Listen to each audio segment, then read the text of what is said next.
अस्सलाम वालेकुम everyone, welcome back to my YouTube channel. आज की हम इस वीडियो में डिस्कस करेंगे एफआई एक्ट को और हम डिस्कस करेंगे most important MCQs exam point of view से रिलेटेड। तो स्टार्ट करते हैं वीडियो हम।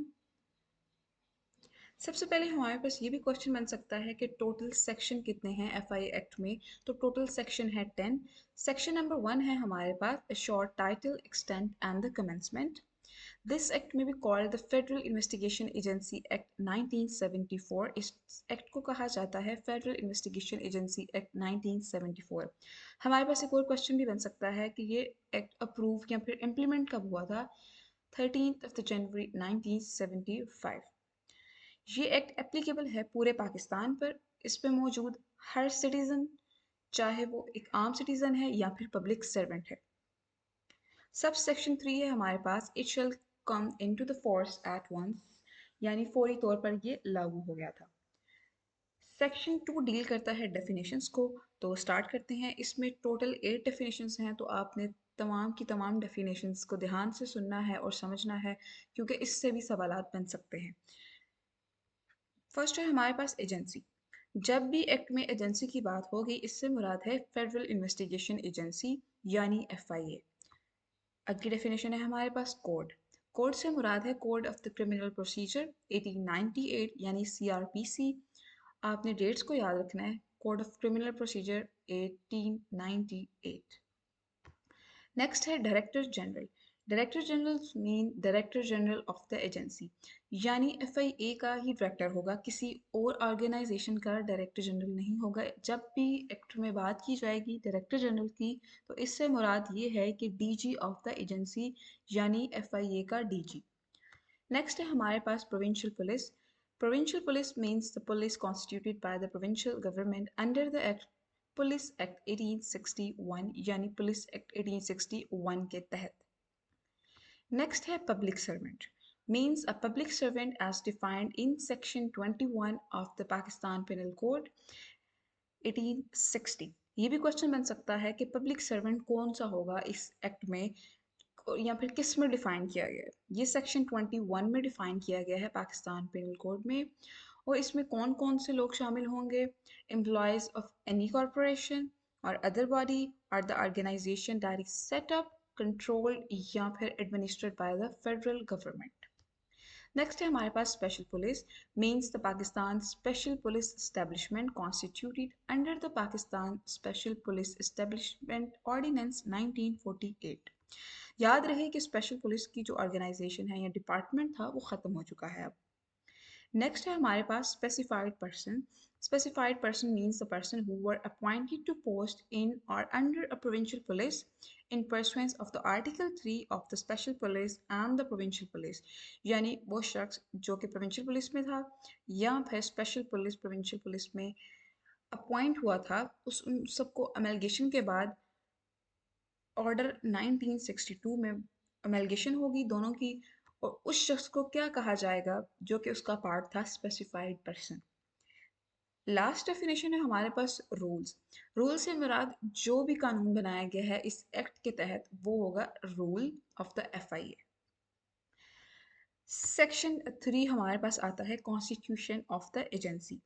Notwithstanding anything contained in any other law or the time being in force, the federal government may constitute an agency to be called the Federal Investigation Agency for inquiry into an investigation of the offences specified in the schedule, including an attempt or the conspiracy to commit an abetment of any such offence। FIA का main objective क्या है? Inquiry करना, investigation करना उन offences की जो कि schedule में स्पेसिफाइड हैं। तो देख लेते हैं कौन से ऑफेंसेस हैं। ये सारे ऑफेंसेस जो कि स्पेसिफाइड हैं, इन सब ऑफेंसेस को इन्वेस्टिगेट करना, इंक्वायर करना एफआईए की रिस्पॉन्सिबिलिटी है।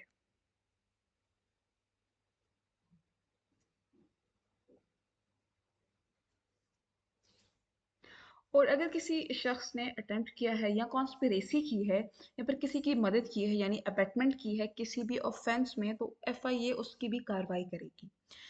आगे सब सेक्शन 2 है हमारे पास। The agency shall consist of a director general to be appointed by the federal government and such number of other officers as the federal government may from time to time appoint to the members of the agency.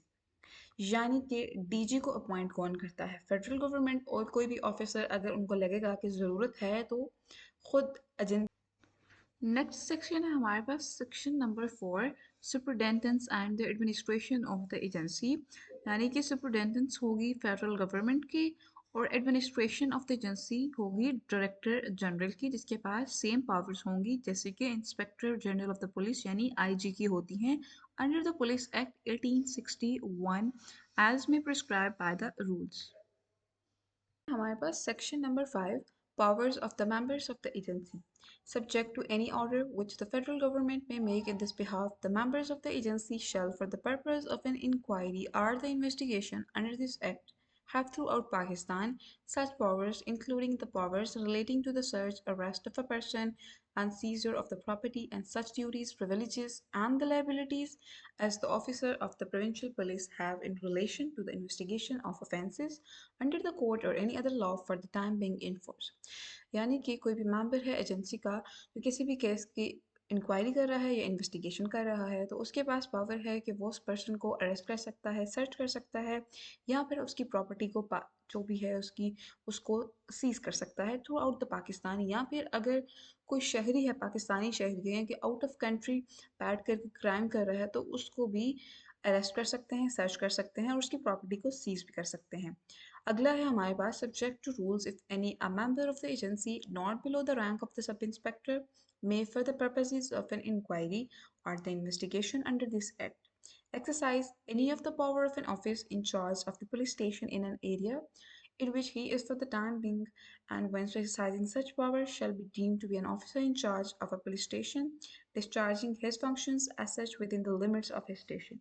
यानी कि search और inquiry के लिए कम से कम आपको sub inspector होना चाहिए, not below the rank of the sub inspector, और उसके पास सेम पावर होंगी जैसे कि एसएचओ के पास होती है। नेक्स्ट है without the prejudice to the generality of the provision of subsection 1 and the subsection 2, any member of the agency not below the rank of the sub-inspector authorized by the Director General in this behalf may arrest without warrant any person who has committed or against whom a reasonable suspicion exists that he has committed any of the offense referred to in the subsection 1 of section 3। यानी कि DG के पास ये power है कि वो किसी को भी कह सकता है कि बगैर वारंट को आप किसी भी शख्स को गिरफ्तार कर लो, या फिर इसके पास कोई प्रूफ हो, कोई सबूत हो कि वाकई यहाँ पर कोई क्राइम कमिट हुआ है।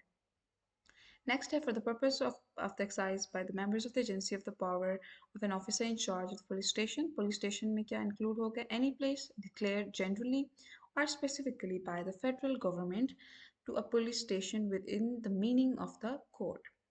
Next है हमारे पास in the opinion of a member of the agency conducting an investigation, any property which is the subject matter of the investigation is likely to be removed, transferred, or otherwise disposed of before an order of the appropriate authority for its seizure is obtained. Such member may order in writing, direct the owner or any person who is for the time being in the possession thereof not to remove, transfer, or otherwise dispose of such property in any manner except with the previous permission of that member, and such order shall be the subject to any order made by the court having jurisdiction in the matter। यानी कि कोई ऐसी property जिस पर कोई शक व शुबहात हो या आपको हो कि इसका अफेंडर के साथ कोई कनेक्शन है, तो आप प्रॉपर्टी ओनर से कह सकते हैं कि आप इसको ट्रांसफ़र नहीं करें जब तक कि एफआईए के यानी मेंबर या कोई एजेंसी का मेंबर नहीं कहता, जब तक कि इन्वेस्टिगेशन मुकम्मल नहीं होती। नेक्स्ट है हमारे पास any contravention of an order made under sub section 5, यानी कि कोई खिलाफ वर्जी करता है इस सेक्शन की, सब सेक्शन 5 की, shall be the punishable with a rigorous imprisonment for a term which may extend to 1 year with fine or with both। यानी कि अगर वो शख्स सब सेक्शन 5 की खिलाफ वर्जी करेगा तो उसको सज़ा हो सकती है 1 साल की, फाइन हो सकता है या दोनों भी हो सकते हैं, तो ये भी इम्पॉर्टेंट एमसीक्यूज बन सकता है। नेक्स्ट है ये इसका आई थिंक सब सेक्शन 2 होगा, 57 नहीं है, 6 का आगे पार्ट है।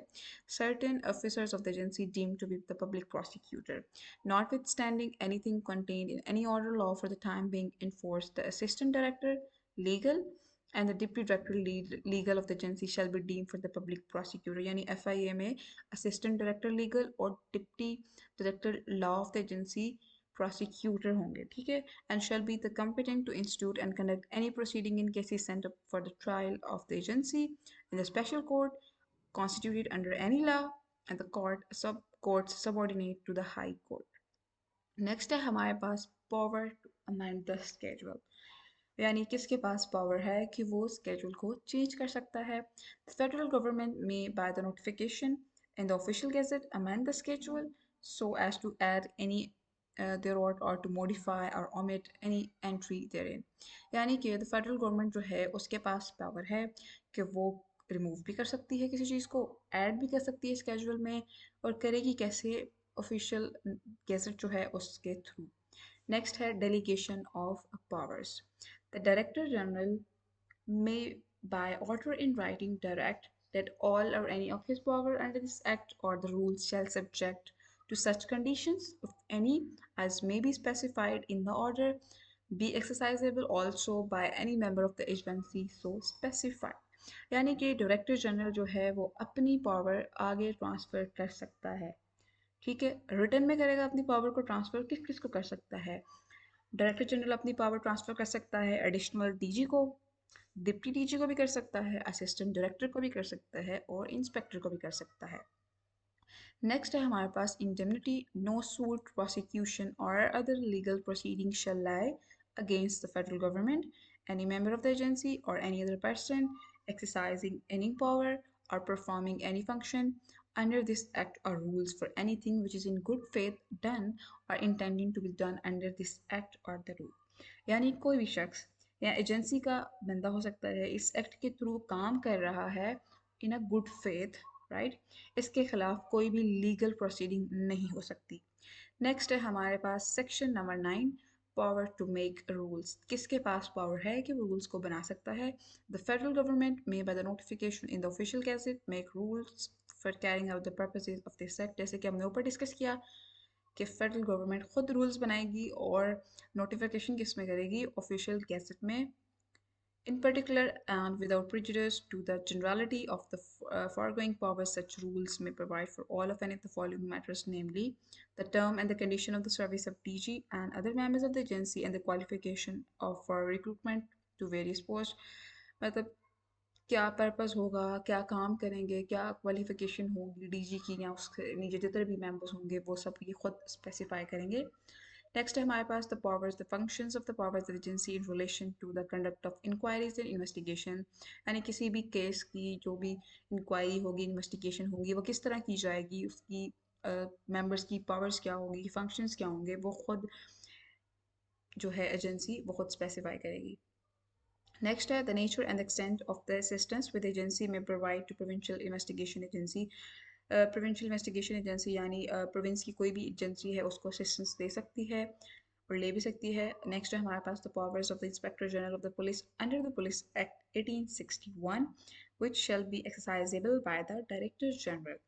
हमने पहले भी डिस्कस किया कि जो डीजी होगा उसकी पावर आईजी की पावर्स जितनी होगी दोनों की इक्वल पावर होगी अब यहाँ पे क्या कह रहे हैं कि the power of the inspector general of the police under the police act ये भी एमसीक्यूज हो सकता है 1861 which shall be exercisable by the director general यानी आईजी पुलिस की जो पावर होंगी उसकी इक्वल ही डायरेक्टर जनरल की पावर होंगी और वो इसको एक्सरसाइज भी करता है द नेक्स्ट है हमारे पास the manner in which reward may be given to the member of the agency or the public for rendering commendable service यानी कोई बहुत अच्छा काम करता है एजेंसी का मेंबर तो उसको क्या रिगार्ड देना है क्या रिवार्ड करना है वो भी खुद डिफाइन करेगी बताएगी एजेंसी के क्या रिवार्ड होगा उस पर्सन के लिए